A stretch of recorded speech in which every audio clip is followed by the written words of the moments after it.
Praise the Lord. బుధవారము July 3, 2024. ఈ రోజు దేవుని వాక్యము, కంటి చూపును బట్టి అతడు తీర్పు తీర్చడు, తాను విను దానిని బట్టి విమర్శ చేయడు. యెషయా గ్రంథము 11వ అధ్యాయము 4వ వచనం. నా హృదయం ఆయనకు తెలుసు. ఒక్క కిరాణా దుకాణంలో ఒక ఖాతాదారులు ఆమె యొక్క లావాదేవీలని పూర్తి చేసిన తర్వాత నేను బిల్లింగ్ కౌంటర్ వద్దకు వెళ్లి నా వస్తువులకు డబ్బులు చెల్లించడం ప్రారంభించాను.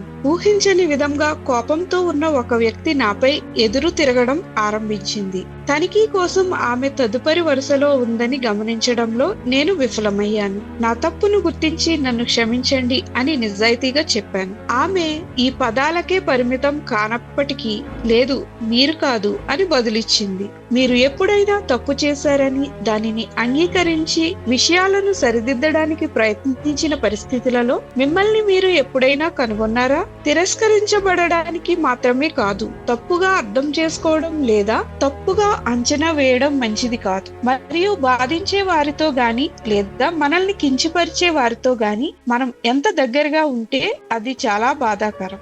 వారు మన హృదయాలను చూడాలని మనం ఎంతగా కోరుకుంటున్నాము. యెషయా గ్రంథంలోని ప్రవక్త యెషయా యొక్క ఛాయాపటం పరిపూర్ణ తీర్పు కోసం జ్ఞానంతో దేవుడు నియమించిన పాలకుడిది అని మనం గుర్తించాలి. కంటి చూపును బట్టి అతడు తీర్పు తీర్చడు, తాను విను దానిని బట్టి విమర్శ చేయడు. నీతిని బట్టి బీదలకు తీర్పు తీర్చును, భూనివాసులలో దీనులైన వారికి యథార్థంగా విమర్శ చేయను. ఇది ప్రభువైన యేసు జీవితంలో మరియు పరిచర్యలో నెరవేరింది. మన పాపం మరియు బలహీనతలో మనం ఎల్లప్పుడూ సరి అయినది కానప్పటికీ అన్నీ చూసే, అన్నీ తెలిసిన పరలోక దేవుడు మన గురించి పూర్తిగా తెలుసునని మరియు మనల్ని సరిగ్గా తీర్పు తీర్చగలడని మనం హృదయపూర్వకంగా నమ్మవచ్చు. ఇతరులు చూడనప్పటికీ దేవుడు మిమ్మల్ని పూర్తిగా చూస్తున్నాడని మరియు ఆయనకు సమస్తము తెలుసునని ఎరగడం మిమ్మల్ని ఏ విధంగా ప్రోత్సహిస్తుంది? ఆలోచన చేయండి. ప్రార్థన.